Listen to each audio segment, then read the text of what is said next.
Ms. Bondi, thank you for being here. I think I told you when we met, thank you for the time we met. I was born in Florida, have a lot of friends and family, and follow Florida politics pretty closely, and you've had a very impressive career there, though I do also have to admit I'm a Gator hater, so for the Florida alum, I'm University of Tennessee. But anyway, I actually, in some of these hearings, I created a bingo card to see what some of my colleagues on the other side of the aisle were going to hit. I want to go back to a few of them really quickly. One was about you being a lobbyist paid for and on the payroll of Qatar. Would you mind going back and repeating what you said in case people did not hear the involvement of your law firm and precisely what you were doing for the government of Qatar?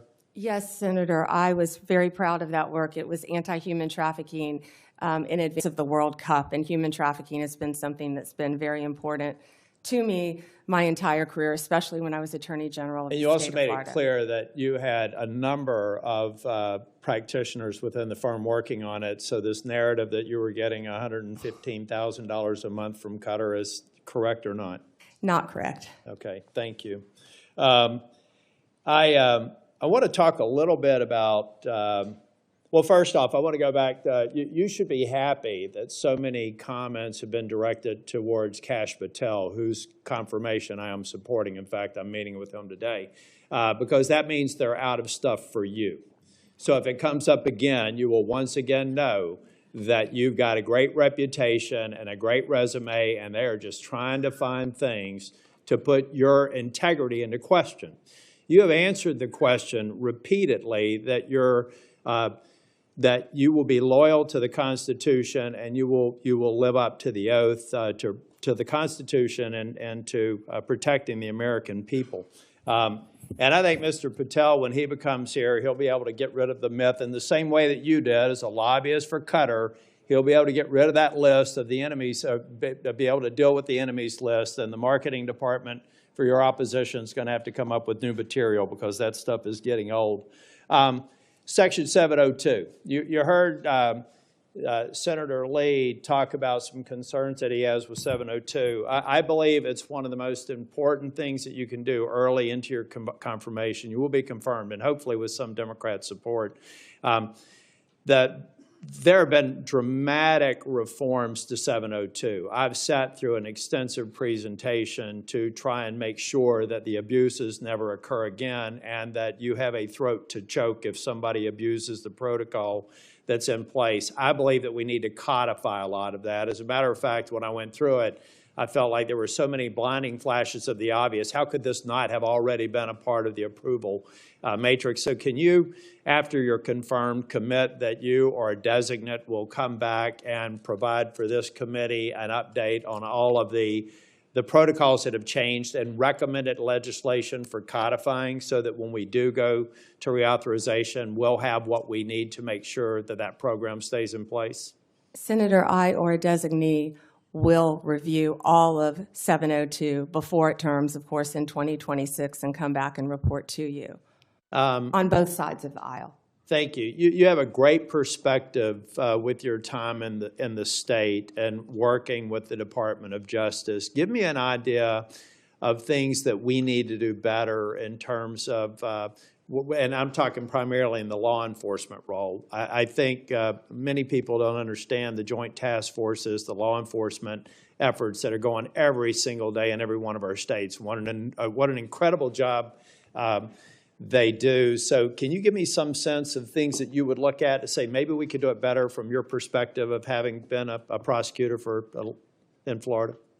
Yes, thank you, Senator. Yeah, having been a career prosecutor, I think I have a unique perspective because I was a state prosecutor, of course, prior to becoming Attorney General. So I worked on a daily basis with local law enforcement and state and federal, not daily with federal, but I worked consistently with state, local, and federal. Then when I was Attorney General, I worked with all three as well. I feel like we have to have better coordination among all our agencies, especially given all the terrorism issues that we've discussed earlier in this hearing. We have to wrap in and communicate better with our local and state law enforcement officers throughout this country. There are so many great men and women in law enforcement, and we have to, I don't know exactly how yet, but we have to figure out a better way to work together with the federal authorities. Thank you, and I'm going to do a second round as well, but I think I also checked the bingo card for election denier. There were some people, that seemed to suggest that you were denying the election. I think that you said that President Biden is our president. President Biden is the President of the United States of America, and President Trump will be the 47th president. But I think you made a point that or at least I inferred from a comment that you made, a very important point. Folks, there are election improprieties in every election. The question is a matter of scale and whether or not you can prove it. We've seen it in North Carolina and seen it in other places. It's one of the reasons why I support voter ID, because we want to make elections easy to vote and hard to cheat. But the fact of the matter is people are cheating. So if anybody on this dais suggests that there aren't irregularities in every election, then they need to spend more time at home and really studying the facts. I don't think, though, that you've said that Biden is an illegitimate president. In fact, I think you said just the opposite. He is the president of the United States, and President Trump will be the next president, right? Yes. Okay. Last thing before the second round, January 6th. A lot of people are going to say you're going to have a rubber stamp for letting people have pardons or recommending a pardon for people who did violence to law enforcement. I'm not going to ask you a hypothetical because I want you to be consistent in not answering them. But I have to believe, as a member, I was the last member out of the Senate on January the 6th. I walked past a lot of law enforcement officers, who were injured. I find it hard to believe that the President of the United States or you would look at facts that were used to convict the violent people on January the 6th and say it was just an intemperate moment. I don't even expect you to respond to that, but I think it's an absurd and unfair hypothetical here, and you probably haven't heard the last of it. Thank you, Mr. Chair.